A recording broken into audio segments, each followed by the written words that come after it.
Para Romo Ramani, Bapak Ibu, saudara-saudari yang berbahagia, selamat pagi, terpujilah Sang Buddha, Namo Buddhaya. Merupakan satu keberkahan bagi kita. Hari ini kita bisa menyisihkan dan menggunakan sebagian waktu yang kita miliki bersama-sama melakukan puja, memperkokoh keyakinan kepada Tiratana, membaca parita, meditasi, juga menegakkan kembali kemoralitasan.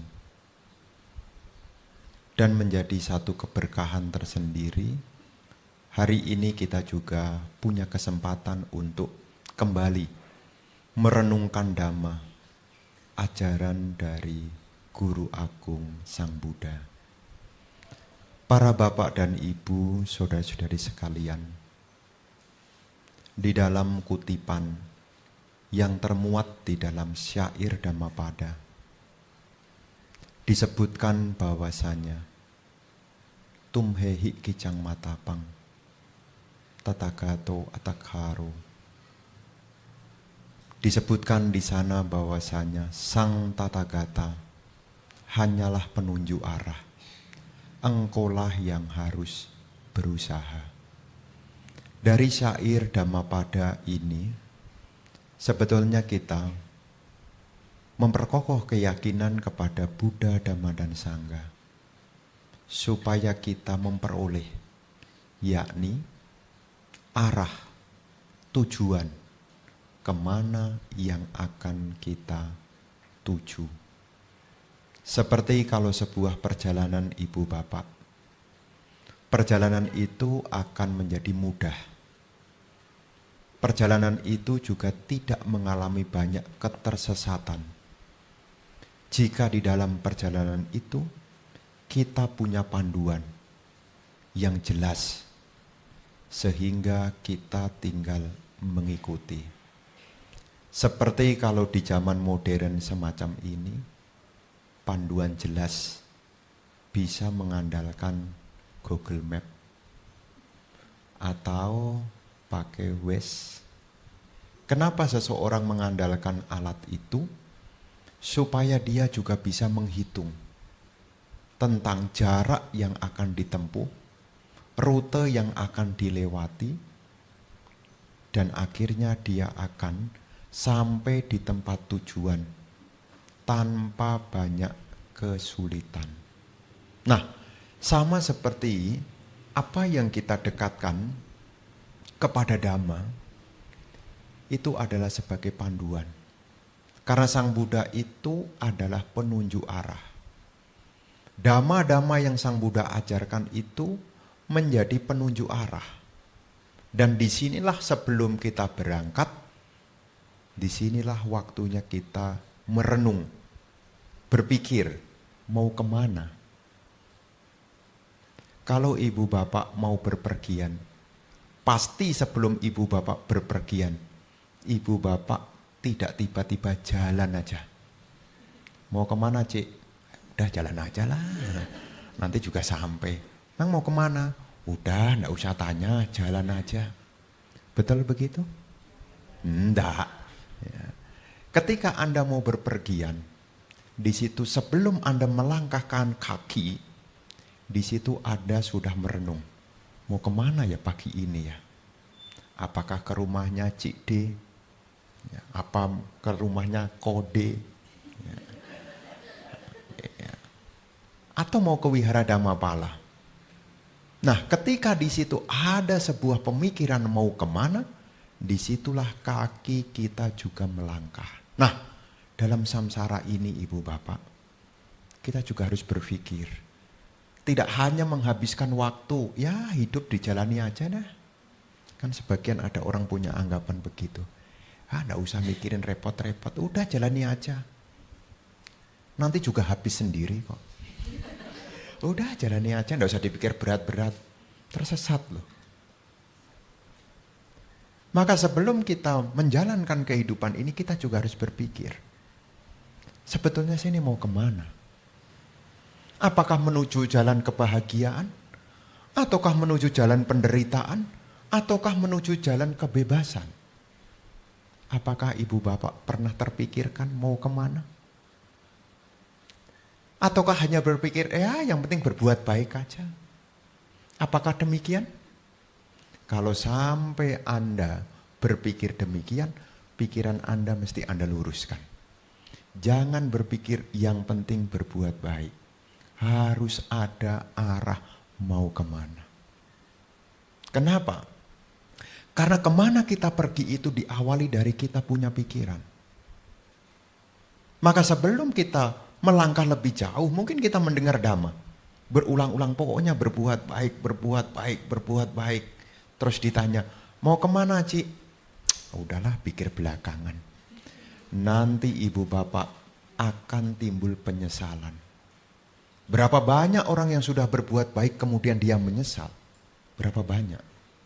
Berapa banyak pengorbanan yang orang telah berikan dan endingnya penyesalan? Karena orang itu, dia berbuat baik, tidak tahu arah dan tujuannya. Ibarat kata, dia menanam, tetapi dia tidak tahu nanti panennya apa. Yang penting, nanam aja. Jadi dalam kehidupan ini kita juga harus merenung. Kalau kita datang ke wihara, kita datang memperkokoh keyakinan. Sebetulnya kita mau kemana? Apakah mau bahagia? Pernah terpikirkan? Sekarang mah enggak kepikiran, Bante mau kemana hidup ini? Yang dipikirkan adalah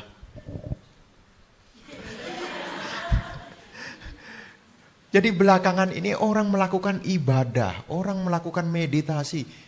Itu sebagian tidak totalitas. Yang lebih totalitas dan kepikiran siang dan malam adalah, betul kan ya?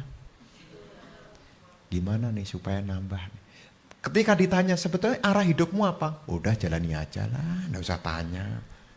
Padahal ini ada hubungannya ibu bapak.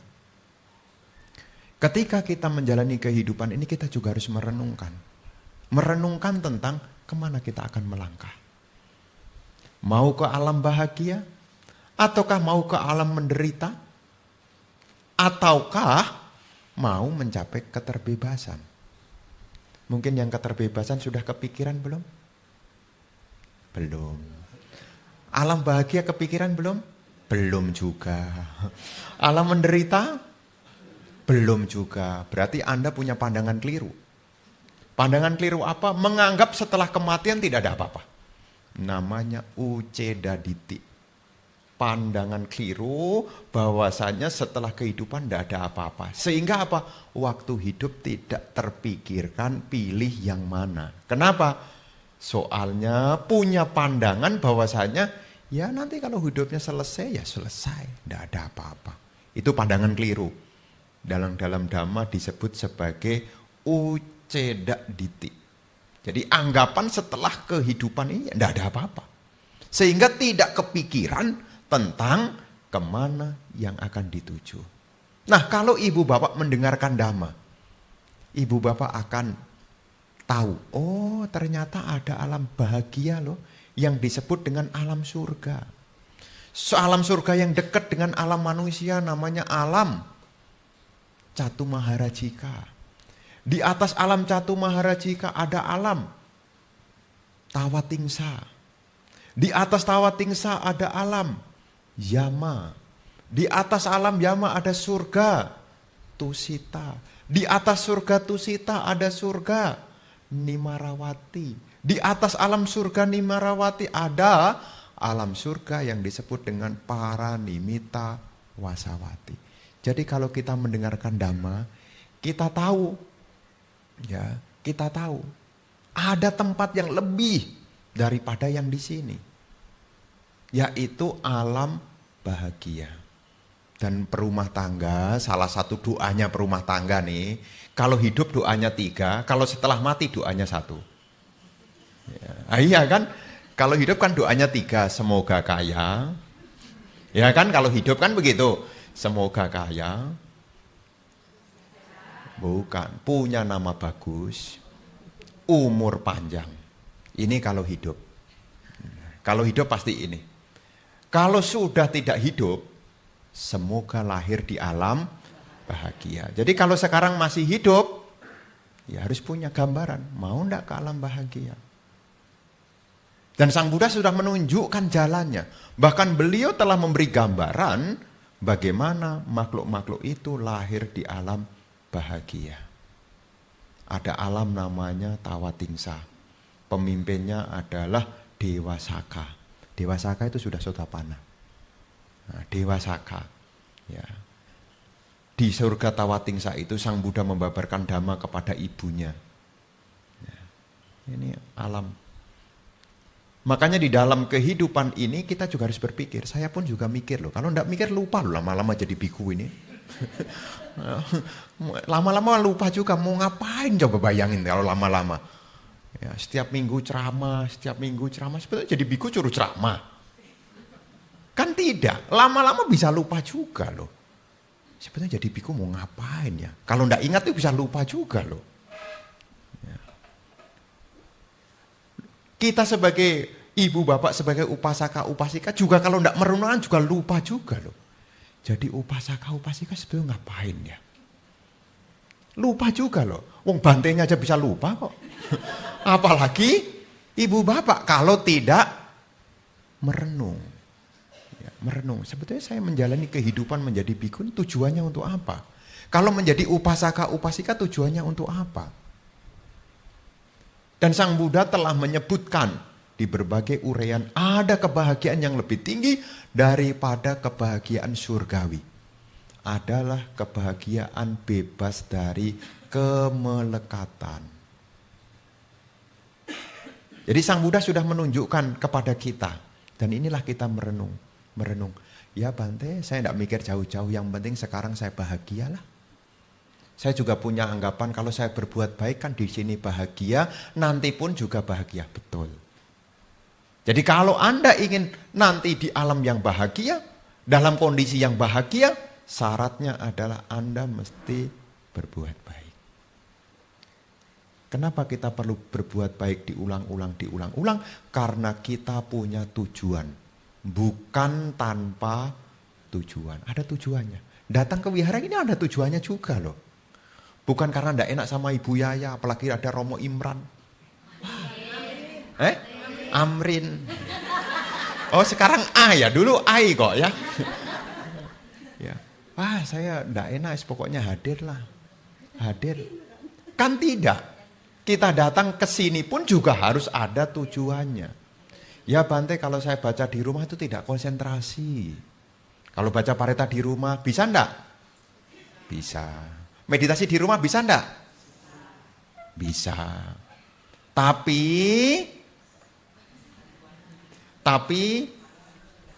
di sini ada orang jualan bakpo enggak sih? Enggak ada ya? Biasanya kan ada toilet bakpo gitu. Enggak ada ya? Nah, kalau sudah di wihara begini ada bakpo emang gua pikirin. Tapi kalau di rumah, bakpo. Baca parita sekarania mataku salena. Belum sarapan. Takut abangnya sudah pergi duluan jauh. Tapi kalau kita datang ke wihara ini ada nilai kekusukannya. Dan kita ada yang mengingatkan. Dengan kita datang ke wihara kita diingatkan. Sang Buddha ini sudah penunjuk arah. Kita yang harus berusaha. Tapi kalau kita tidak datang ke wihara, lama-lama kita juga kehilangan arah loh. Berapa banyak teman-teman kita yang kehilangan arah? KTP-nya masih sama. KTP-nya masih sama Buddhis. Tapi kehilangan arah. Mestinya dari gang itu kan lurus tuh. Masuk sini nih hari Minggu nih, masuk sini. Dia belok kanan terus tuh. Keluar lagi. Kan kehilangan arah tuh. Ada enggak? Nanti dikasih tahu wiharanya di sini loh ya. Jadi setelah letter L itu ya lurus sedikit, jangan letter L terus letter U. Ya, keluar lagi. Ya. Jadi berapa banyak teman-teman kita yang kehilangan arah karena dia tidak menyadari kebermanfaatan datang ke wihara. Kita lama-lama juga kehilangan arah loh. Dan arah kita nanti pun juga akan berubah. Yang kita anggap arah itu benar, ternyata arah itu keliru. Apa arah yang kita anggap benar tapi keliru? Apa arah yang kita anggap benar tapi keliru? Menuruti kesenangan. Itu adalah yang kita anggap benar tapi keliru. Hidupnya hanya totalitas mencari kesenangan, wihara ndak ingat. Ingatnya kalau udah dijawab sendiri. Ya fisiknya bermasalah lah baru ingat. Ya cari Bante karena sudah kemoterapi.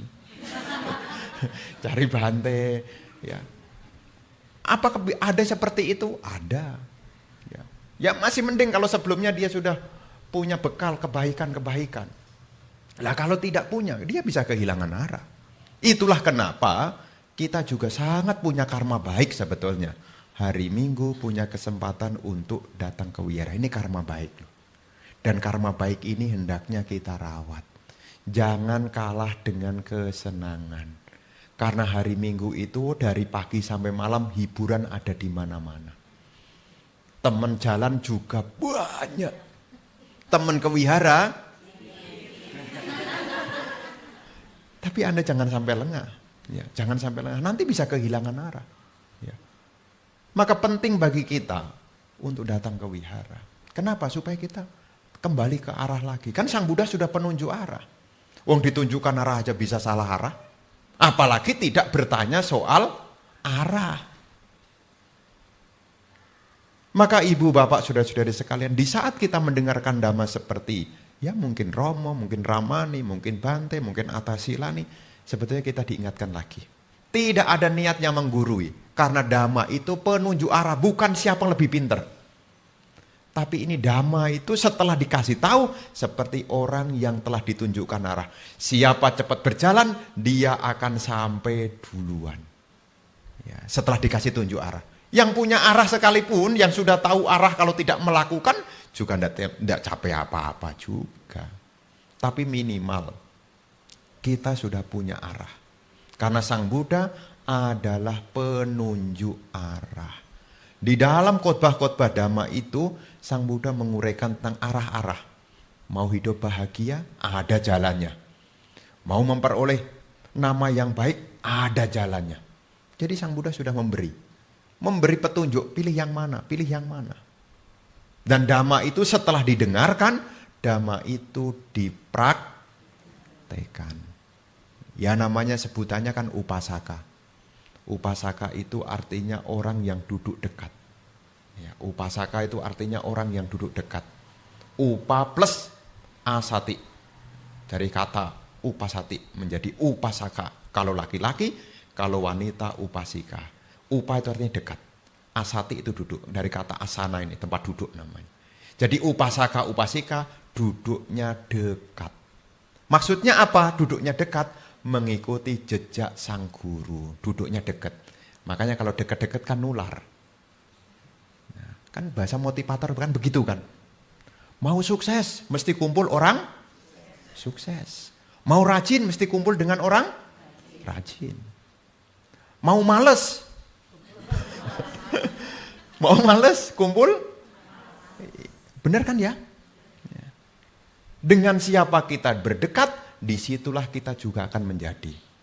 Kalau Anda mau berhasil, ya harus dekat-dekat orang yang berhasil. Ya, maunya berhasil, tapi tidak mendekatkan diri. Bagaimana? Berhasil. Mau pinter, dekat dengan kampus. Nah ini mahasiswa nih, biru-biru ini mahasiswa nih. Ya mahasiswa, artinya guru yang besar. Ya, jadi sudah.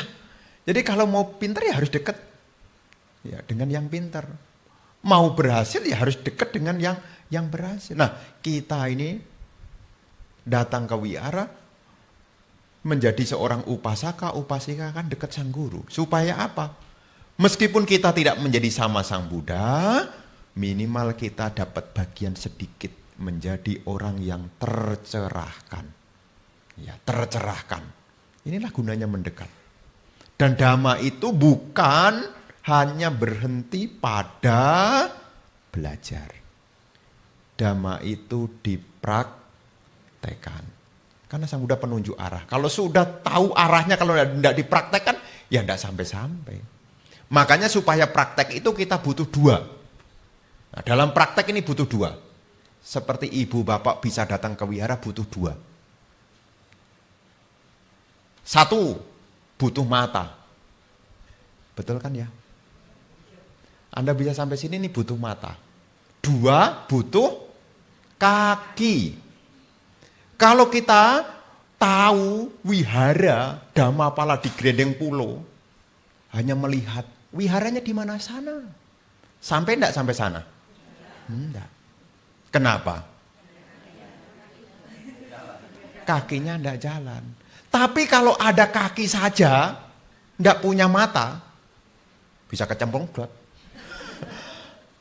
Makanya dalam praktek itu perlu dua. Satu wija, satu cara. Wija itu artinya pengetahuan. Mata itu simbol pengetahuan. Ya, mata itu simbol pengetahuan. Cara adalah praktek. Makanya orang bisa berhasil sampai tujuan karena dia punya dua. Wija dan cara. Makanya Sang Buddha itu wija cara nasampano. Sempurna di dalam pengetahuan dan tindakan. Makanya beliau sampai mana? Nibbana. Nah, kita juga sama, bisa sampai di alam surga, satu punya pengetahuan, dua praktek. Karena kesuksesan itu butuh dua. Kesuksesan duniawi juga butuh dua. Satu pengetahuan dan praktek. Bikin puding. Ibu-ibu tahu kan caranya bikin puding? Udah diapalin, puding. Baku dari toko, dipotong seret. Tapi kalau cuma saset doang diletakkan. Mau bikin apa, Cik? Puding. Mana bahannya? Nih. Kok belum jadi? Tahu tuh, katanya jadi. Nah, katanya ini bahan puding. Kok saya tahu loh, saya udah tanya tadi sama pembelinya loh. Saya beli untuk bikin puding. Apa sih mereknya? Swallow ya? Ya, Swallow kan? Agar kan? Ya, bukan sandal jepit loh ya. Ya. Tadi saya udah tanya loh, udah dikasih merek katanya ini bisa loh. Terus udah dikasih tahu nih. Nih kalau mau bikin puding, Mak, nih loh bahannya. Ini loh, terus diletakkan di meja.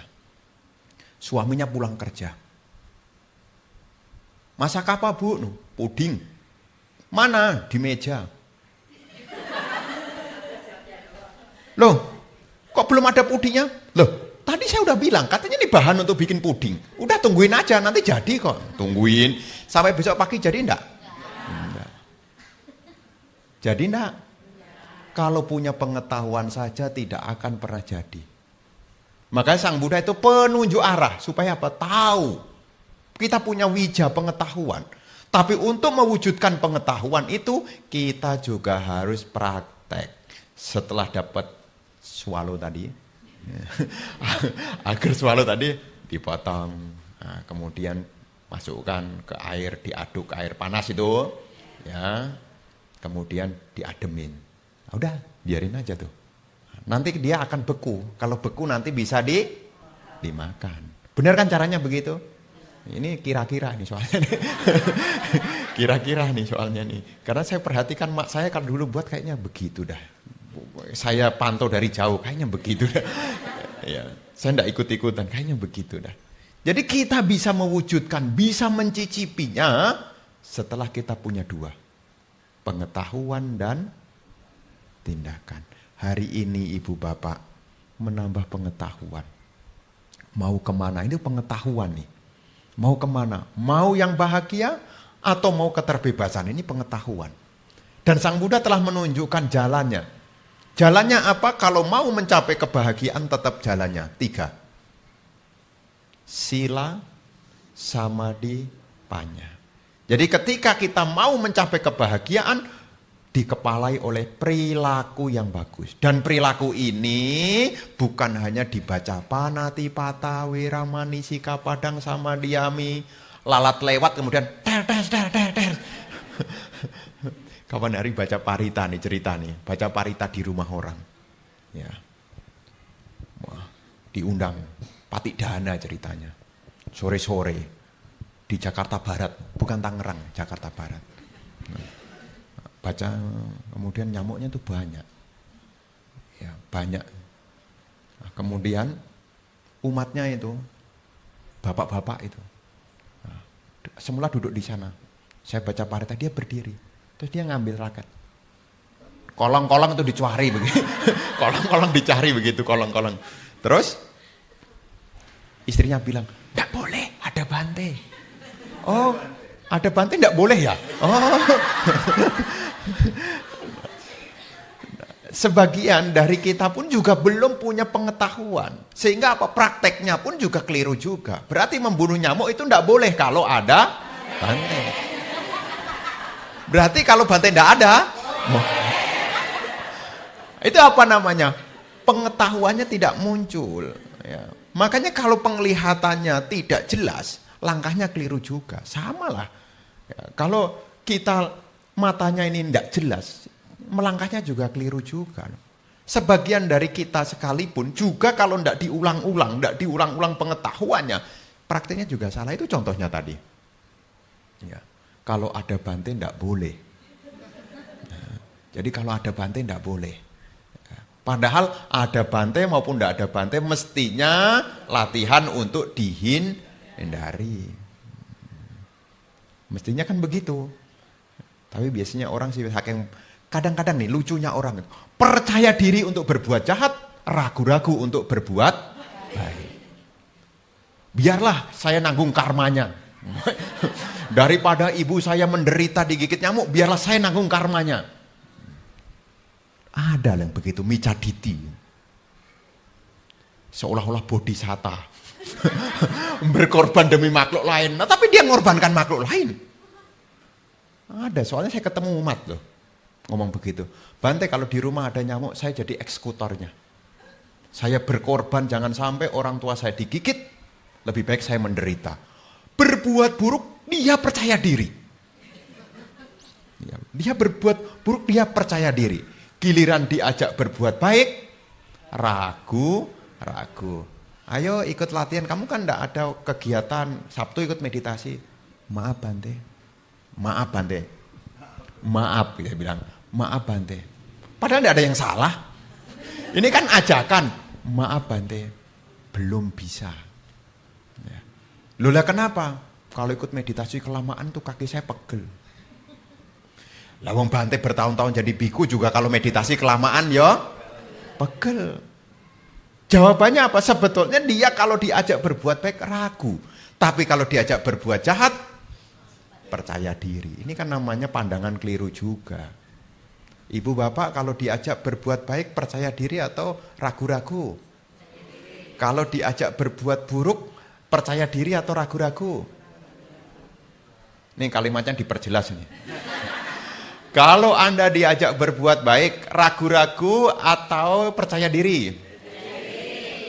Kalau diajak berbuat buruk, ragu-ragu atau percaya diri? Mumpung orangnya ndak ada, kita omongin yuk. Orangnya ndak ada, mantep loh. Ndak apa-apa. Temennya bilang, ndak boleh ngomongin tetangga. Ndak apa-apa, ndak ada orangnya. Oh percaya diri, ternyata orangnya nongol di belakang.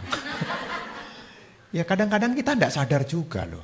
Berbuat baik ragu-ragu, berbuat jahat percaya diri. Kenapa bisa demikian? Karena kita punya pengetahuan masih samar-samar. Kalau pengetahuannya samar-samar, maka prakteknya pun juga samar-samar. Jadi ibu bapak, kenapa kita perlu mengingatkan tentang hal ini? Karena kita pada dasarnya lama-lama juga sama loh. Tadi kan saya bilang, Bante pun juga bisa lupa kalau tidak merenungkan. Sebetulnya jadi biku untuk apa? Lupa. Termasuk bapak ibu lebih-lebih lagi. Karena banyak urusan domestiknya kan banyak tuh. Ya, kebutuhan ini. Ya, ke wihara itu kalau efek samping. Ya, kalau tidak ada apa-apa baru datang. Ya, atau ada apa-apa baru datang. Ya, kalau ada perlu baru datang. Atau baru tidak ada perlu baru datang. Ya. Jadi kadang-kadang kita pun juga bisa lupa juga. Dan mesti diingat, Sang Buddha itu penunjuk arah. Maka keyakinan inilah yang harus kita bangun kembali supaya arah kita jelas. Mau kemana? Dan apa yang diajarkan Sang Buddha itu sesuatu yang untuk dipraktekkan. Sila ya dipraktekkan. Samadhi ya dipraktekkan. Ini Wihara Dhammapala ini banyak karma baik loh. Saya aja kalah loh. Loh iya. Sini ada bantainya, BSD ada bantainya. Tapi di sini ada Atasilani, BSD tidak ada Atasilani. Nah iya. Jadi di sini banyak karma baiknya nih. Ya, meditasi. Saya kalau meditasi sendirian Bapak Ibu. Di sini, wah orangnya datang. Udah diumumkan. Di wihara ada canting malam. Itu yang siaran, yang Anda lihat di stream itu ya saya sendirian tuh. Yo ngoperatorin sendirian, yo matiin sendirian, yo nyalain lilin sendiri, selesai puja bakti ya matiin lilin sendiri, pokoknya serba sendiri. Di sini nanti ada kegiatan seminggu meditasi, ada temennya. Saya tiap malam centing malam ya sendirian tuh. Ya, jadi ibu bapak sebetulnya di sini nih karma baik nih. Ya, ada sarananya dan Anda latihan tidak usah merasa sendirian, ada temennya. Apalagi kemarin ada tuh, berapa hari tuh? Karena saya lihat orang BSD juga kesini juga tuh. Nah tuh minggu tuh. Terus dia tanya, Bante kalau saya ikut meditasi di BSD bagaimana? Boleh? Saya bilang, tapi tidak ada temennya. Jadi kamu cuma lihatin saya siaran doang, tidak ada temennya loh. Oh gitu ya Bante? Oh kalau gitu saya ke Dhammapala aja. Jadi ibu bapak saudara-saudari sekalian, dhamma yang sudah ada ini, pengetahuan yang sudah dimiliki ini karma baiknya ada di sini. Jadi Anda bisa datang, ya teman-temannya banyak, ya. Nanti kan hari apa itu? Selasa, Kamis, apa? Selasa tambah Kamis. Oh, selama puasa ikut. Kayaknya tidak seramai ikut ke Borobudur ya. Kalau saya ke Borobudur itu satu bus saya. Ini kira-kira ada enggak satu bus kira-kira? Kayaknya nih wijanya masih kurang lah. Kalau wijanya masih samar-samar, caranya juga samar-samar. Kalau pengetahuannya terbatas, ya prakteknya juga terbatas. Jadi kalau bisa nih hari apa? Selasa, Kamis. Ya minimal datang dulu. Ya datang dulu. Ya. Saya kalau meditasi Dhammapala itu banyak nyamuk. Banyak nyamuk enggak? Enggak. Ada. Kapan hari ada umat tanya tuh. Bante kalau meditasi ada nyamuk bagaimana? Ya lihat dulu ya bilang. Kalau nyamuknya satu ya ditahan ya. Kalau nyamuknya banyak ya kitanya pakai kelambu. Nah, jadi ibu bapak di sini nih. Ya selama masa puasa ya. Anda bisa mengambil hari Selasa dan juga hari Kamis. Ini kebajikan nih. Meditasi itu kebajikan. Kenapa? Kebajikan karena meditasi itu akan dipakai untuk memotong. Khususnya adalah hal-hal yang tidak baik secara pikiran. Ya. Yang marah tidak jadi marah. Yang pikirannya gundah-gulana bisa tenang. Ya. Jadi meditasi itu disisih-sisihkan. Nah sekarang kenapa meditasi itu tidak seramai zaman dulu? Ya. Kenapa meditasi tidak seramai zaman dulu? Karena sekarang kita ada pengalihan perhatian. Dan kita anggap itu adalah cara yang paling cepat efektif. Yaitu kalau kita mengalami kesusahan langsung buka YouTube. Cari hiburan. Jadi tidak ingat tentang meditasi. Ya. Ibu bapak yang ada di sini, dhamma itu dipraktekkan. Ya, jadi ibu bapak, sila saya udah tidak ragu-ragu lagi. Anda pasti orang baik. Ya. Tapi kalau meditasi, kalau tidak niat datang di rumah mestinya bisa, tapi tidak mungkin. Karena kalau Anda sungguh-sungguh di dapur sudah goreng nasi goreng, apalagi bawang putihnya kebanyakan, tidak jadi meditasi. Wong di dalam dhammasala aja udah batuk-batuk, apalagi di rumah. Nah. Jadi kalau ada kesempatan ya meditasi. Ya saya tidak ada niat promo, memang saya sengaja promosi juga. Supaya apa? Ibu bapak tambah yakin. Ya, tambah yakin, ya, tambah yakin. Tentang apa? Dhamma yang sudah diketahui sejalan dengan dipraktekkan. Ya, jadi yang muda-muda ya. Jadi jangan kemudian berpikir, meditasi itu yang tua-tua aja lah. Yang banyak waktunya. Ingat loh ya, kita yang muda sekalipun juga harus latihan meditasi. Ya, jadi jangan sampai ibu bapak kemudian punya pandangan, ya biasanya di sini yang ikut rentang umur berapa? 40 sampai 60. Banyak kan 40 sampai 60. Kalau di YouTube itu kelihatan tuh. Jadi kalau di YouTube itu kelihatan berapa banyak penontonnya. Itu kelihatan dari pemirsa itu ada kelihatan umur berapa. Kalau centing malam umur berapa yang ikut? Rata-rata 34 sampai 60. Kelihatan di situ. Antara laki-laki dan perempuan itu kelihatan kalau di YouTube. Ya, ibu-ibu 60%, bapak-bapak 40%. Nah, itu kelihatan. Nanti kelihatan. Nah, kalau di sini berapa persen nih bapak-bapak sama ibu-ibu? 40-60. Kok sama dengan YouTube ya? Jadi kalau saya streaming malam begitu, saya selesai gitu, saya bisa lihat.